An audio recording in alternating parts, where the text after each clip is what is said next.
And recording is in progress. Apparently, Oh we're not sh dead. Yeah, apparently we're still alive. Welcome back to Lidat Podcast. Damn, I haven't done this in forever. Welcome back to Lidat Podcast. As always, I am your host Sam. I am joined by one of my nearest and dearest friends, Jose the Platano Guerrero. I call him the Platano because I try to remind him that he's an immigrant to this country, and Biden has let in a lot of immigrants lately. So I'm trying to remind him that, I came the he's one, legal way. Okay. Unlike he, some people. he's one of those green card Well, hold up. flying. I'm a citizen. Okay. Watch your mouth when you speak to me. Hey, Okay. he likes his cards the same way he likes the Platinos green. That's wild. I'm not gonna lie, man. I miss you. You know what's crazy? Why don't you say you miss me? Kind I, of s- bitch. why can't you just say you miss me? Like, it's not fruity. You think it's Not fruity? fruity. No, it's You like know I what it love you is? and You know what then it is? uh-huh. Ever since Kendrick said that he's the biggest hater, bro. I've been the biggest hater of everyone around me, bro. I swear. I just walk into work like, yo, I hate the way you dress today. It's crazy. I'm just literally a hater. Like I'm talking to what? people like people I've never spoken to a day in my life, just walking up to them like, yo, what are you doing in life right now? You're a bigger hater than this comedian that you were hating Cat on, Williams. Cat Williams. Yeah, I guess Kendrick made it cool to hate for a little bit. I kind of got the Uh bug. It's been like 2 weeks, haven't stopped. But give a little life update. People haven't seen us in a long time. Let's give a little li life update. What's going on with you? I'm back at the gym. That's the only really life update I have. I don't really have anything new. I guess when I get a tattoo eventually, that'll be a new update. But my life Oh, is pretty okay. simple and boring. Trying to get a tattoo. I just Yeah. recently got a tattoo on my back shoulder. It's a tra Uh huh? it's a trans stamp. No. It was after Toriyama passed away, so I got like a little Oh, Dragon Ball thing going on right there. I'm like, okay, he's kind of a big part of my childhood. I guess I gotta get a tattoo or something, right? I don't know how I feel about anime tattoos. It's not a Uh crazy anime tattoo. It's not like you have like Goku turning Super Saiyan or whatever. It's like yeah. a little like image Uh-huh. that contains a lot of the information of Dragon Ball Z. Like for example, the you have like Kid Goku with the Nimbus. He also has the Turtle Hermit sign. He also has the staff from Kami. Yeah, Okay. like this is like the era when he's going up to Current's Tower when you first learn about the sensu beans and whatnot. I'm Uh-huh. like that pretty much encapsulates a lot of the Dragon Ball Z franchise, a lot more than I would say like something from like from the Cell Saga or the Buu Saga would, in my opinion. More grassroots in the Dragon Ball Z fandom. But other than that, you say you're back in the gym. How you feeling about that? Uh, I'm feeling good. I think that one of the reasons why I was struggling to go back was because I couldn't do it, I guess, the way I wanted to, which was with the meal prepping and yeah, like the meals is a big thing for me.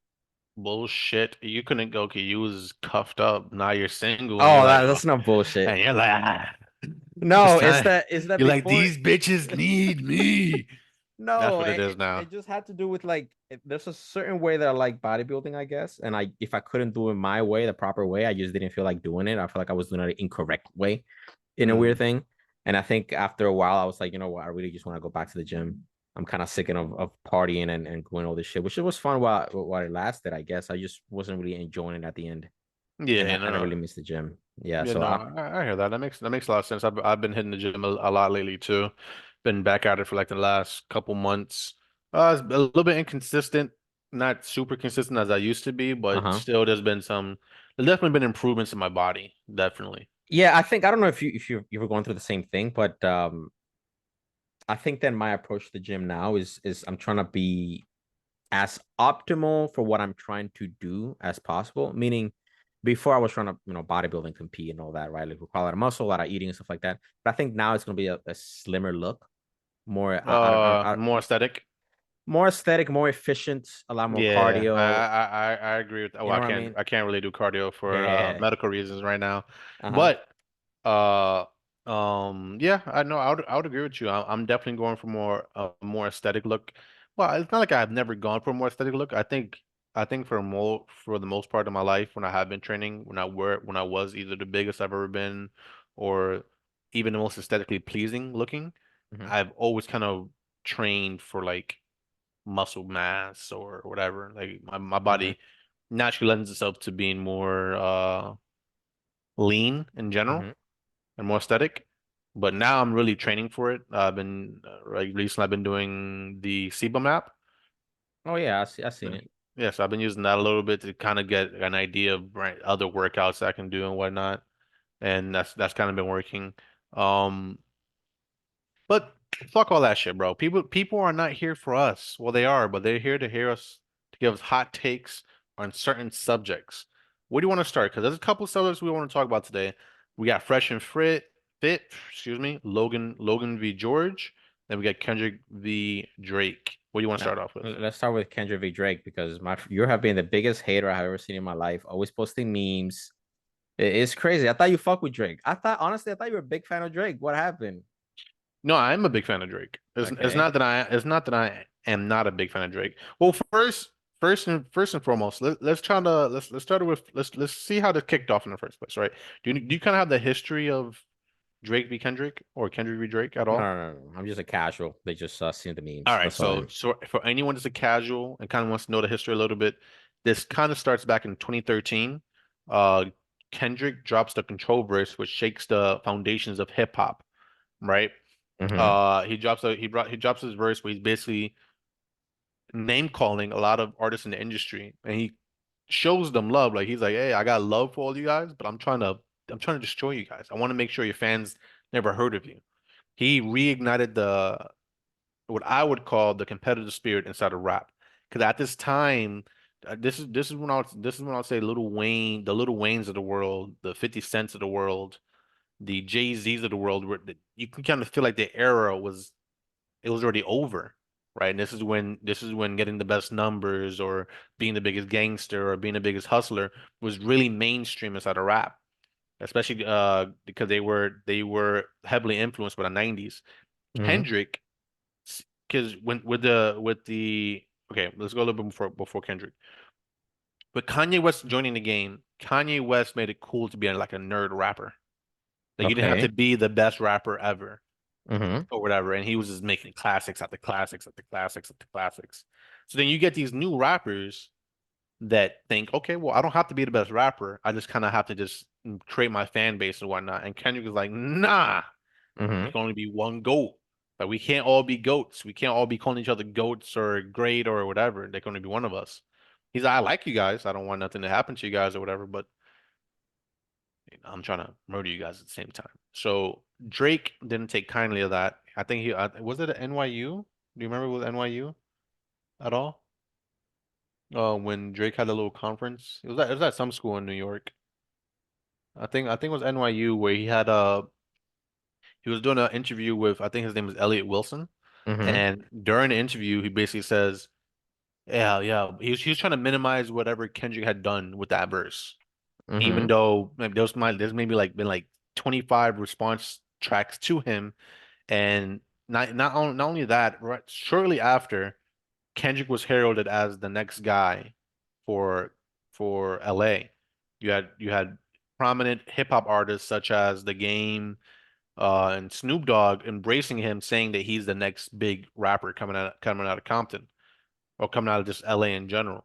Mm-hmm. So already then they already putting him, and this is after Section 80. I think his first album, first week, did like 8,000 sales, which is nothing for a rapper. And you had all the greats of California embracing this man, saying, "You are the next one up. We know it's going to be you." Mm-hmm. Right? Every rapper, and like any OG, also agreed it was going to be this guy. That's where I believe the beef really started with Drake. I think at this point, Drake really didn't like this guy. He really, really didn't, especially considering the fact that Drake had taken him on tour. Kendrick had did interviews thanking Drake and whatnot. I think this is where a lot of the hate started festering for Drake towards Kendrick because Drake at this point was already doing superstar numbers, right? This is close to whenever Wayne's about to go to jail and Drake's about to have his ascension in the rap game. Because at this point, Wayne was running everything. You give him like oh 08, oh 09, 10, 11, Mm-hmm. 12. He was still kind of like he was definitely like this, like slowly. but Drake was going like this at the same time. He goes to jail, Drake becomes that guy. Nicki also becomes that girl. They become the biggest rappers in the world, right? So this is where I believe the hatred started. You have any questions about that so far before we go into what's going on currently? No, I was just gonna comment that I thought that was the other way around. I thought Kendrick didn't fuck with Drake, but now you're making it seem like Drake didn't fuck with Kendrick at the beginning. Yes, yes. So Oh, so Drake didn't fuck with Kendrick, or in my, I mean, I don't know these guys personally. In my limited view of the situation, Drake didn't like Kendrick. Drake apparently was making it public that he didn't like Kendrick, and then during a BET cipher, people believe that Kendrick dissed Drake when he was like, I put a insecure rapper back into his pajama clothes or something like that, right? He was hmm. they people felt as if Kendrick was insinuating that Drake was soft, essentially, in the first place. He was Okay, soft, he was insecure, and that was the real moment where people believe, okay, there's a beef going on here. And ever since then, throughout their albums or features, they've been taking slight jabs to each other, and then now the culmination of all that is obviously they're not like us. That's the okay. culmination of all that beef. But what have you okay, so I'm in Texas. I'm kind of curious, what's the New York perspective? I'm sure people around you have been talking about it. What's kind of going on over there in New York about it right now? I mean, the only thing is just that Kendrick is kicking Drake's ass. Whooping his There's ass. there's the Whooping conversation his of ass. that Drake doesn't have an identity. That's something that I hear a lot. That Drake is what is it, like he's light skinned, he's trying to be black, he's stealing from the culture. Um, that's the most that I have heard. I mean, so I've been speaking about this a lot. I think what Kendrick did so effectively, and it's kind of similar to what a lot of political figures do, is make it them versus us, Hmm. right? Because no one ever looked at Drake. It wasn't predominantly viewed in the hip hop culture that Drake was them and not us. In the beginning of his career, yes, it was. All the greats really didn't like Drake. Example would be like DMX or Common. They really didn't like this guy. Like he changed what rap was. He made it more sing-songy and whatnot. But as after Meek Mill, I saw the shift. After Meek Mill, after he put a gangster rapper into his coffin and nailed the coffin shut, hip hop looked at Drake a lot different. Hip hop looked at Drake as, okay, this is that guy. He's gonna be the next guy that's gonna carry this thing for the next 10 years. He was the guy. He was the bully. People needed him in the hip hop game, and people were scared of him in the hip hop game in general, right? I think what Kendrick did so effectively in the beginning was one, highlight the fact that Drake has been insecure for a while. Or not that he has been insecure for a while, but he made people believe that he is, which is Okay. enough. Which is enough. That's all you need in a rap battle. Because people keep going about, oh, but he lied about this, well, he lied about that. It doesn't matter. The point of a rap battle is to make people believe what's going on. When Drake said, "Is that a world tour or your girls tour?" Didn't matter if it was Meek Mill's tour or not. At that point, it sounded so good and so believable that everyone believed that it wasn't Meek's tour anymore. It was his girl's tour. That his girl was the boss. Hmm. Trigger fingers turn to Twitter fingers. People were tweeting all the time, dumb shit back in the days, Hmm. all the time. But now he made a gangster that talked about shooting and beating people up and robbing people. He made him seem like a pussy, like a nerd, like a Hmm. dork, like a dweeb, right? So it was so believable to the point where people were like, oh, okay, well, yo, Meek's getting smoked right now, which is true. Hmm. Meek did end up getting smoked. What Kendrick did so effectively was essentially say, hey, because it's lines like this, right? An example, like I could see Tommy Hilfiger was I could see he was wearing some along the lines of I could see he was wearing Tommy Hilfiger, but FUBU never been in your collection, right? Do you know what FUBU is? No. Okay, let me explain to you what FUBU is, and to all the people that are listening, which is probably like two people, right?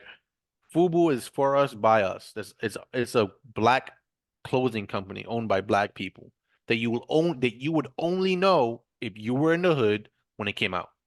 You wouldn't know about FUBU if you weren't inside the hood or you weren't raised in the black culture.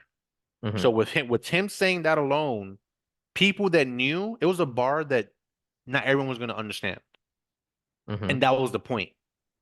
The point was the separation. The people that understood understood, and the people that didn't, and they couldn't really maneuver around that situation.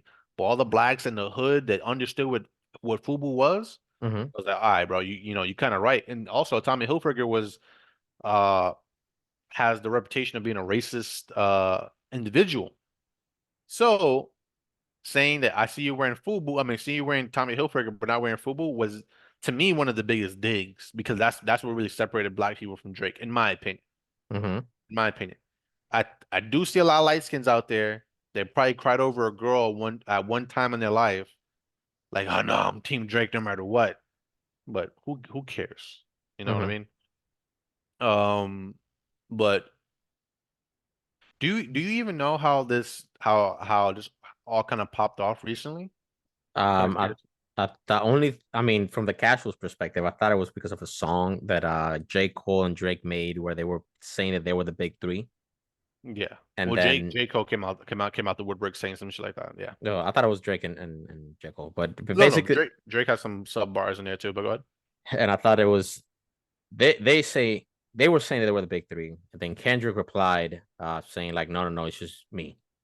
It's like you guys are not included. Well, it's not just even that. So let me give you a little more into that. So the rumor is that Drake wanted Kendrick on that song originally, that he had reached out for a feature. Okay. And from what it sounds like to me, and I understand this because I mean, I think you understand this too. Like you can't go around talking shit about me. You can't go around thinking you better than me and then asking me for something. Ever. Okay. Ever, ever, ever, ever, ever. And I think that's what Kendrick was trying to get across. Like, how you gonna act this way, talk this way, move around this way, and then ask me for a feature, Mm-hmm. right? Also, I think it's not coming to light that that it's not coming to light that what's that song called again? All the Stars with SZA and Kendrick. The Kendrick was dissing Drake in that too. He's like, what, fuck all your congratulations. Something about I don't even like you. Do you think you're the moral to the story? Yeah, something I don't even like you.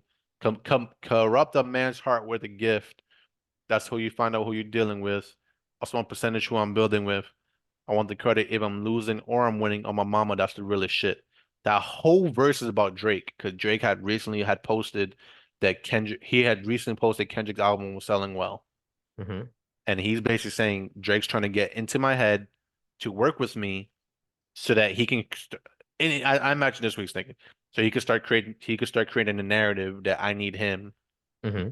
in the same way all these other rappers like Rick Ross, 21 Savage, Metro Booming, Future. Metro Booming's not a rapper. All these other rappers need him to get to even chart like top 10, Mm-hmm. right? I think Drake was trying to start that narrative ready for Kendrick, and Kendrick's like, nah, I don't want nothing from you, bro. Ever since you told me how weird you were, Mm-hmm. I didn't fuck with you ever since then. Mm-hmm. Which to me that's to me that's just some real shit. That's how anyone in New York kind of moves. It's like, Okay. Yeah. bro, Yeah. Yeah. you weird, you're goofy. I'm not gonna I don't want you next to me. I don't want you near me. Like Yeah. don't try Yeah. to be nice to me now. The Yeah, years yeah, later on okay. after being weird. So Yeah. I Okay. think That makes sense. okay, yeah. Yeah. Yeah. Yeah, and then the whole rap beef, kicked off recently, and I think Drake's got smoked. But let me hear your thoughts on the recent beef. Okay. So Also, like, this thing is saying we only have like 7 minutes, 30 seconds left. yeah. I think right. We're just gonna finish this whole thing and then probably do another one. So I mean, it's better this way. We're gonna like it's gonna Yeah, separate it for us. So whatever. yeah. So it's like so basically, what you're saying the Kendrick strategy was separate Drake from the black community hmm and then put Drake in the defensive with the allegations because it's not about the allegations being true. You just have to make people believe that they're true. Yes. So the whole game of but this okay. So I'm trying to explain this because you're Oh, not you it's side question. Okay, side yeah, question. yeah. One thing that I'm hearing a lot, and again, I'm a casual. Mhm. It's like if a song is not playing in the clubs, it doesn't matter. I don't know. That's the argument that a lot of people that don't see stadiums make, right? And it became a very popular kind of how can I say it? Like um it was a way to minimize bigger artists. Okay. You know what I mean? So a lot of smaller artists would say something about a bigger artist. I don't hear you shit in the club. I don't like I think Gucci Mane or in the game had said something like that about like Eminem. Mm-hmm. Oh, they never play your songs in the club. I think Eminem's response was very proper and it's very direct. The only reason they still play your stuff in the clubs, because you have to perform in the clubs. I'm in stadiums. Who cares? Gotcha. You know what I mean? Yeah, yeah. Um, but yeah, whoever thinks the culture is in the clubs, then eat a dick. I don't agree, but I whatever. mean, I don't know. From the casual perspective, I was like, I mean, not all songs are made for the club. I don't think the club is a place where you go to like listen to music. Does that make sense? Like you go there to dance, I guess, but you go to drink and enjoy the moment. I mean, I don't fuck what I know, but Yeah, it's no, no, just no. I would definitely agree that there's okay. Firstly, there's very few hip hop artists that can do club and stadiums, right? A lot of let's say hip hop artists that are in both are Latin artists. They're not even rappers. They're not even American rappers. Like okay. Bad Bunny could do stadiums and also is popping in the club. That his Okay. music is made for the club, but he could do stadiums. His fan base is that massive, Okay. right? But there's, in my opinion, I wouldn't say there's a lot of artists that can do stadiums that can also that's also in the club. Hmm. I think the club is a niche audience in the first place, right? Because I mean, by that measurement, I mean you don't hear you probably not gonna hear Taylor Swift in the club, but she's probably the biggest artist of our generation. Whether you like to hear her music or not, Oh yeah, that's very true. whether you like to hear her music or not, she's literally a top 8 selling artist all time in the world, Yeah, right? yeah. But she's not in the club, so it's like, But the other girls in the clubs, yeah, bro. the Ice To me, Spice, what I mean? Like she's in the clubs, right? yeah, but No, Ice no, no. Spice. It's just to your point. Like Ice Spice is a kind of a club. Yeah, Takashi was in the club. Yeah, Takashi was in the clubs. Like, Yeah, what does that mean? yeah. I got You some. know what I'm saying? It's like, what does that mean? I see what But you mean. I see what go you ahead, go ahead. mean. Yeah, it was just that, and it was just the allegations. The allegations don't have to be true, which to me was kind of like wow. So I was like, okay, I'm like, damn, they're kind of rough. But even the allegations, I guess we get onto it later. Well, even had me like, damn, hold up. The allegations against Drake are essentially that he's into younger women, Okay. right? Obviously, the illegal version of that. But the thing is, okay, so go back to the example with Drake and Back to Back, right? When you made that, is that your girl tour? Is that your girls tour or a world tour? Trigger fingers turn to Twitter fingers, right? He's addressing a kernel of truth that's so believable that the people that believe it are gonna run with it because there's enough truth behind it. Hmm. Meek was on tour with Nicki Minaj at this point in time. Meek, claiming to be like a gangster and shit like that, was tweeting instead of just doing stuff with music. Hmm. He wasn't pulling up, he wasn't shooting, he wasn't doing any of that stuff, right? And you can see how this worked to Drake's favor, but in the next beef it didn't. His beef with Pusha didn't work at all. Nothing he said about Push landed. Hmm. And what Push did was put Drake to bed. Oh, don't play those games with me because I'm not gonna play the same thing. Firstly, you don't know enough about me to say anything about me. Hmm. Secondly, the world doesn't know anything about me to really say anything about me in the first place. Or I think the only thing that Drake really said that was like he had some bars, he had some you had your infrared wrong, now your head stuck in a beam. Like he had some battle rap bars, but that's not how you win a rap battle traditionally. Traditionally, you need to win a rap battle by one, you need to sway the public onto your side. And two, you need to convince the public that certain things that you're saying about your foe is true, no matter what, Hmm. right? Like for example, when Jay-Z and Nas was having their rap beef, Nas had brought up the fact that Jay got washed by the white boy Eminem on that song Renegade, and then ever since Jay has never done a song with Eminem again. Okay. You understand what I mean? And then years later on, Nas did a song with Eminem to try to prove the point that I can rap with this guy and you can't, Okay. right? So that's how you go about winning a rap beef. It's really really hood politics on some real shit. It's all jokes in the hood aren't just goofy jokes. They have to be jokes that sound like they be true. Do they have to get backed up? Because again, the casual perspective, someone brought up this was not like a real beef because the biggest beef ever was between Tupac and Biggie because they Hmm. they actually shot each other. And I was Uh-huh. like, oh, I was like, okay, so they're like, yeah, but like they're not shooting each other. And I'm like, does it have to get that serious to be like a real beef? Like they gotta Oh fucking no, that was some real gangster shit though. Right? That was some real gangster shit why that happened the way it did. This thing is about to run out real quick. Let's just give our final predictions or our final thing on who won I'm this. I'm pretty sure it's Kendrick. I mean, I gave it to it, Kendrick. I think Drake responds this month, or I think Drake responds, but he's gonna drop an album the same time Kendrick drops an album to show the world that he's still number king. I think he's still doing things for numbers. I think the whole Nike outfit he posted on Instagram recently to show Nike, hey, I can still bring an audience to you. I can still bring an audience to you. But I think that's where it's at right there. I think we move on to the next topic, mhm. and we can do Logan Paul versus George Janko. Okay, pat. Let me Bet. just close the okay recording. Continue. Okay, back. Yeah. So Logan v. George, right? Uh, do you know the history of this at all? The only thing that I know is that George was the third co-host of the podcast Impulsive. They had a falling out because of Bobby Lee. Apparently, Bobby Lee, according to George, was being inappropriate. They edited the podcast and it made George look extremely bad. Um, and eventually he ended up leaving. He created his own podcast. I remember that. Oh wait, Paul also made fun of his religion. There was like a bunch of stuff ended up happening that made George look really freaking bad. He ended up leaving. He ended up creating his own podcast. Logan then criticized the podcast, being like it's not gonna go anywhere. Then it ended up blowing up because he just did a lot of like crazy ass interviews. His personality came out Mhm. and he became really big and really independent from it all. And then he did an interview recently with Paul's current co-hosts. I forgot his name, Mike Mike. Malak. And then yeah, they ended up discussing a bunch of stuff. And then Logan responded. And Okay. yeah, All that's right. most of the stuff So I know. where do you want to start with this at? Do you want to start with how about we start with George on Impulsive, like the downfall of Impulsive, or the perceived downfall at the time of the Impulsive. Let's start there. You want to take the reins on this one?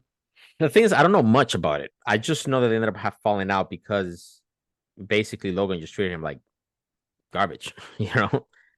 Well, from the outside looking in, what seems to have happened was Logan was embroiled in a lot of controversies.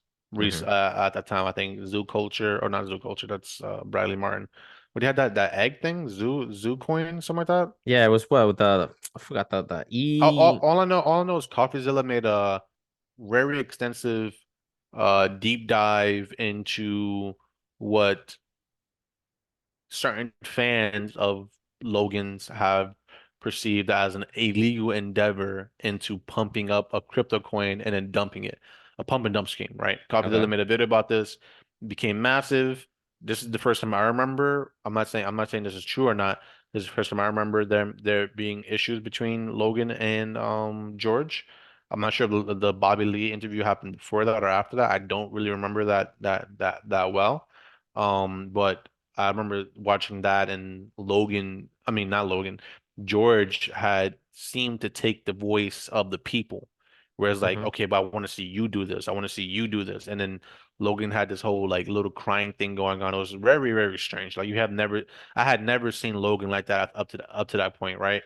And then not too long after that was when I remember watching Logan. I think his statement was something along the lines of I think you need therapy because Jesus isn't cutting it out for you to Hmm. George. And George is vominos ever since.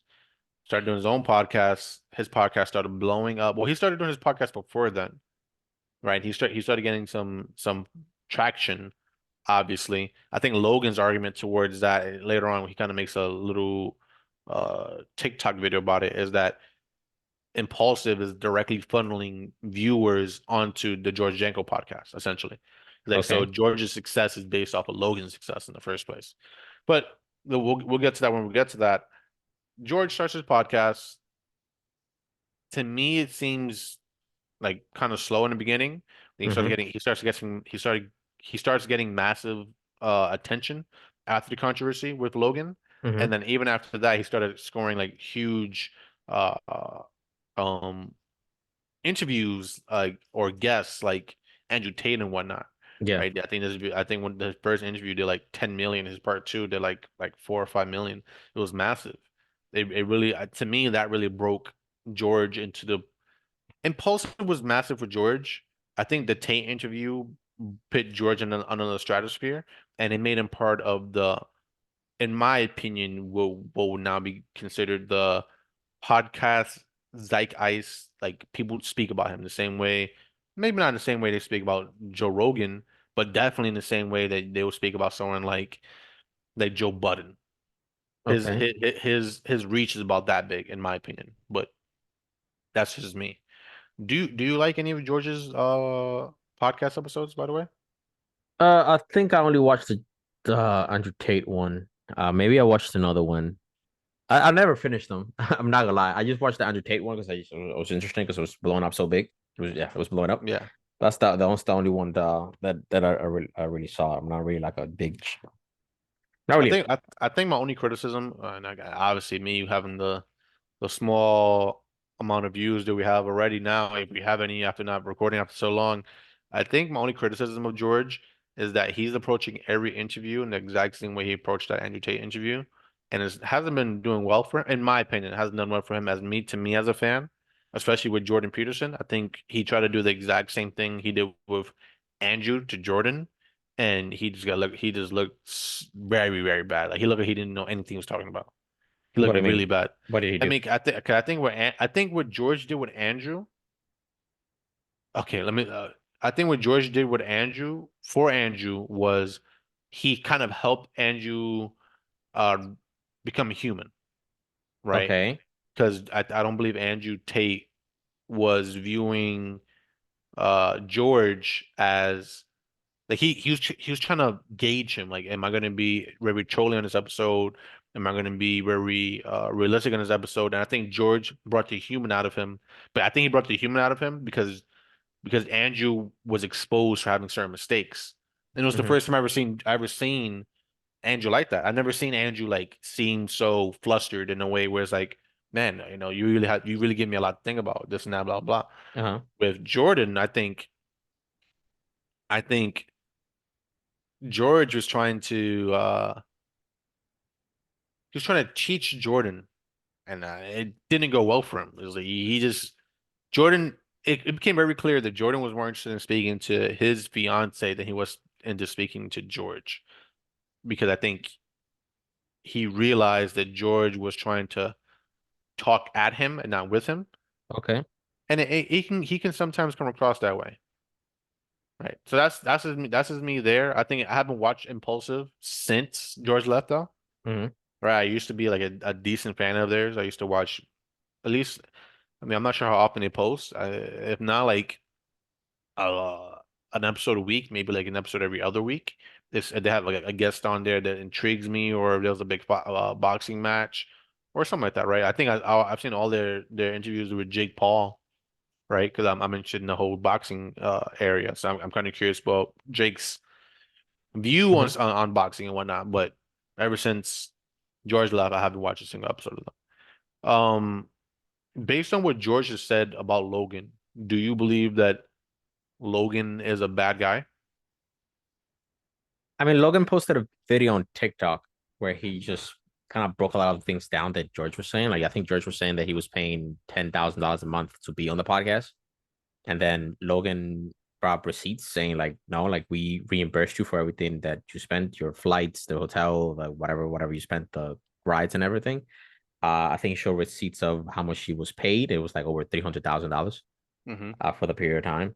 There Mm-hmm. was yeah, there's all the stuff that he addressed, and then George only response was like, "Oh, talk to me, come talk to me, come talk to me." I don't know, and that's the only response. I don't know if you want me to find Oh, no, Logan's no, we don't, we don't, response. we don't, we don't have to find the clip. Well, okay, so to both their points, right? To Logan's point, Logan's response was very measured and intelligent. And here's Hmm. the one thing I can say about Logan Paul that I think a lot of his detractors won't admit about the guy. This guy is highly intelligent when it comes to the internet. Very, very intelligent when it comes to the internet. He made a response to George's whole podcast on a TikTok video that took a couple seconds. Yeah, And to some people, not to all people, to some people, oh, George is just a hater. He to some people, the message of a disgruntled employee came out, right? sounds bitter.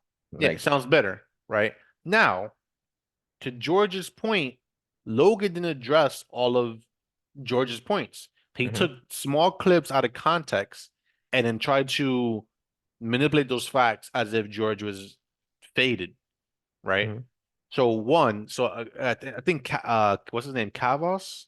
He's like the younger British version of Keemstar.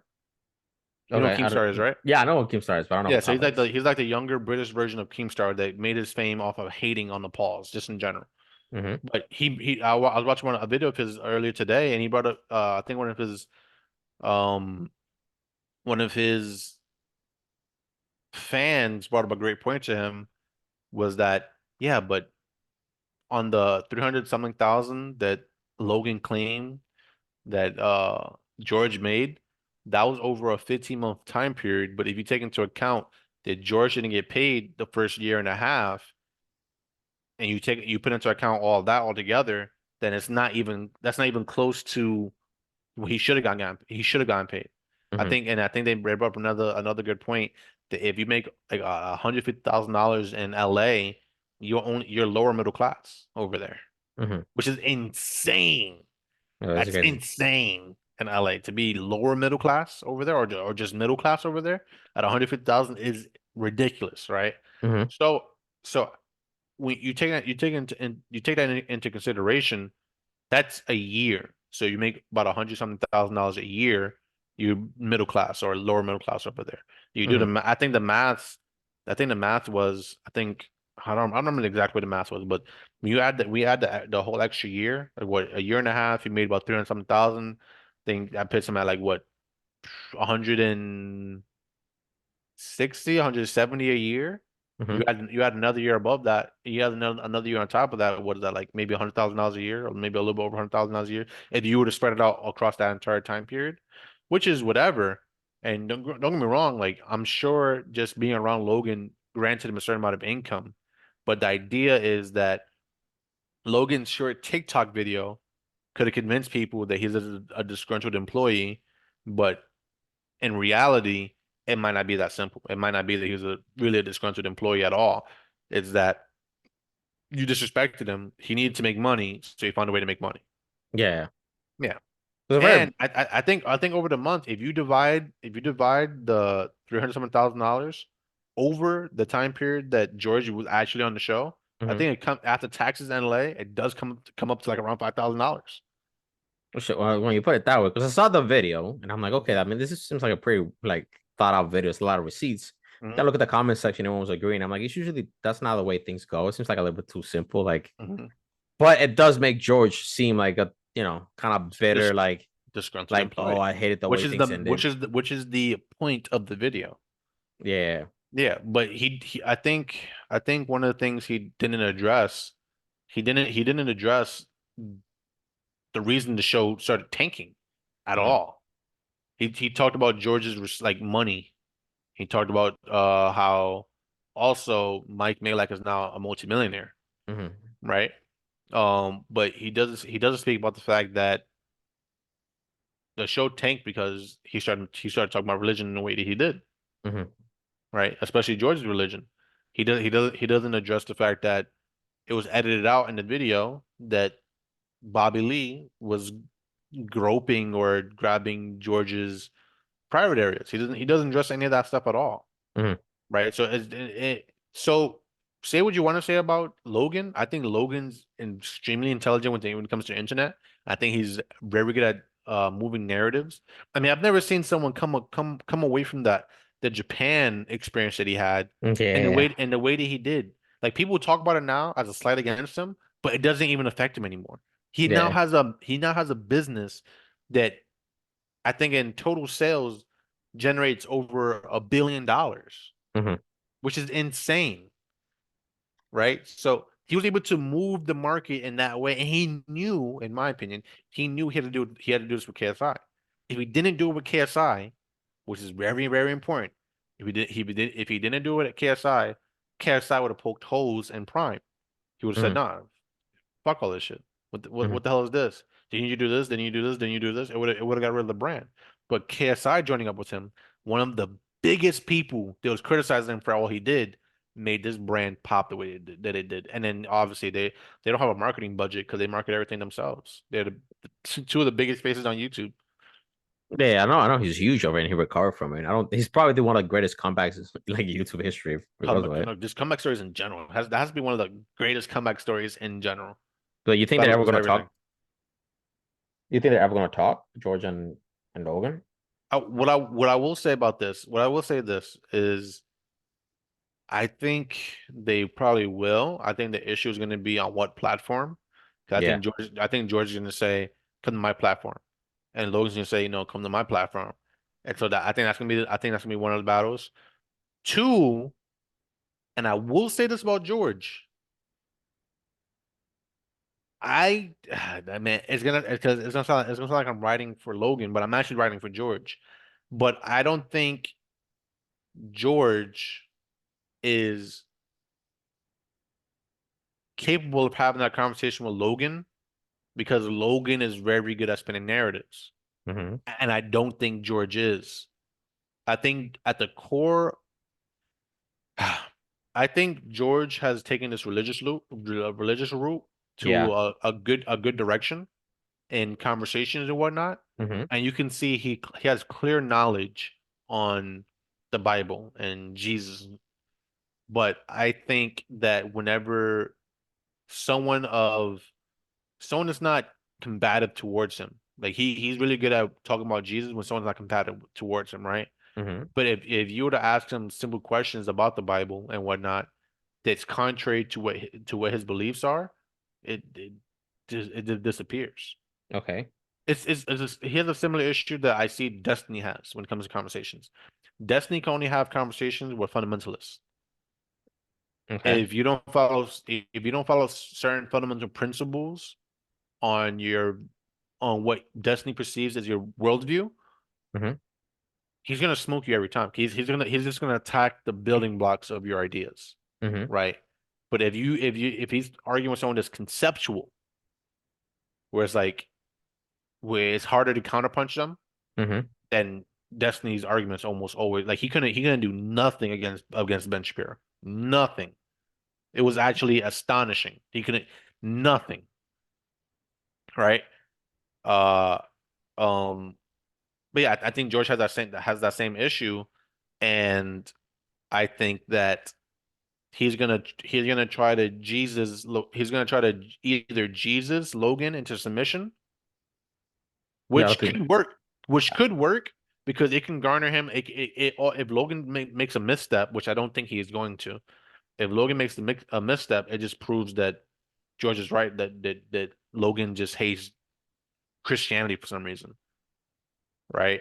But if Logan isn't playing to that, and he just strictly goes by, let's say, the receipts he did on TikTok, it's gonna be very hard for George to argue against it, in my opinion. But that's what would be bothering George's best interest to have the podcast on his side. I mean, on his studio. Because I'm pretty sure if they do it on Impulsive, I'm pretty sure Logan is gonna cut whatever he needs to make himself look good. I would say that what I would say, what my advice to George would be is this: you need more time. You are not healed in the way you claim to be healed. Hmm. This still bothers you very, very deeply. Yeah, yeah, The wound is still fresh in the way that I think it's not fresh for Logan, right? Logan has been through bigger stuff. He's lost closer friends. Hmm. right? So I don't think the wound hit Logan the same way it hit George.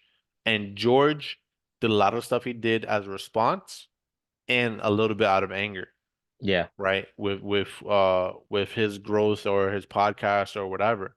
So I think he's not prepared mentally and in his heart because he's taking this stance where I lead with Jesus. I believe that Jesus used me as a conduit and whatever Jesus, excuse me, wants me to say kind of just flows through me. I don't Hmm. believe he can do that.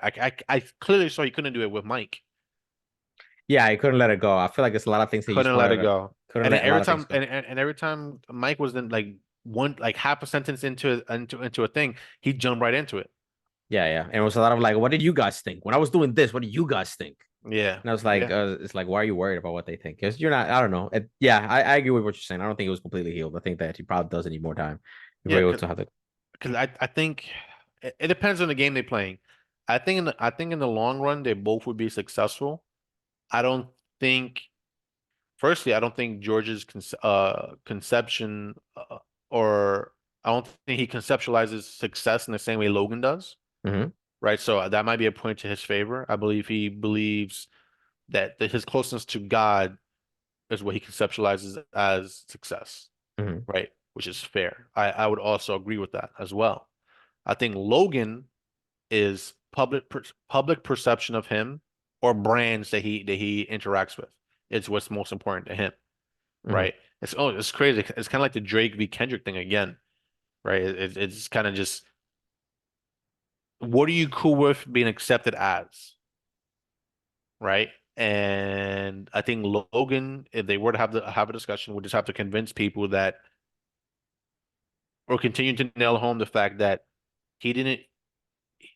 I think if he acknowledges he made a misstep a Hmm. little bit or just ignores it altogether, I think that's a W for him. Okay. If he goes on an apology tour, like, oh my God, I'm so sorry, George, for this and that, blah, blah, blah, I think he loses all credibility. Everyone's just gonna jump on him. They're gonna dogpile him, Hmm. right? You can't give at his position in the same way for Drake. Drake made a mistake doing this too. He played defense. Yeah. You don't play defense when you are the number one player in the world. You play offense. I don't care how much you punch me in a fight. When Floyd or Canelo gets punched in a fight, they eat that shit and they like, oh, they always shake their head as if the punch never even happened. Hmm. And that's how you gotta act sometimes. But I mean, I think so. In what type of format do you think that if they ever did an interview, like, what would it be like 1-on-one? Would it be like them, George, Mike, and Paul, or should it be like one of those? I think Shaquille O'Neal did an interview with Kobe, and it was just like you were sitting here, he was sitting there, and they were just discussing. Uh, so firstly, an interview with Logan and George only benefits George, Okay. realistically. I think Logan can kind of shift things around here and there, but in the long run, making George look disgruntled doesn't really give him a big brownie points in a podcast or interview setting. Hmm. On a TikTok, it's massive. That's massive on a TikTok setting because people just take the information. Oh my God, this is the truth, and then run with it. On Hmm. a podcast where you're allowed to be exposed, where questions and then cross-examination of those questions and your answers can constantly happen, it's a very bad setting for Logan. Okay. If I'm him, I don't do it. If I do it, I do it to be petty, to smoke someone I see in front of me. That's the only way I do it. Yeah, I don't think he would. I think Logan. I don't know. I don't think Logan cares as much as George. I think George cares. Honestly, I think it's gonna sound. I think Mike was sent over there to test the waters. Okay. I think Mike was sent over there to test the waters, right? I think Mike, and I think Mike has a different relationship to Logan compared to George, because I know George and Logan were friends before the podcast, Okay. right? And I think Mike came in for business, and he is friends with Logan, but I think he understands that the business aspect of the Paul or Logan Paul or whatever is the reason why he was there in the first place, and he keeps it business. Hmm. Like he moves towards the business. He seems to be less combative towards Logan in comparison to other guests or people around Logan in the first place. Hmm. Yeah, so I think the only person besides George that's been that competitive with Logan was Jake, and Jake came out looking amazing compared to Logan. Yeah, but yeah, that's them. I mean, I don't really follow them that much. I don't really follow like the George Django show. I know he talks a lot about religion, and sometimes I'm like, all right, enough. Like, I get it. You love Jesus, my nigga, but damn.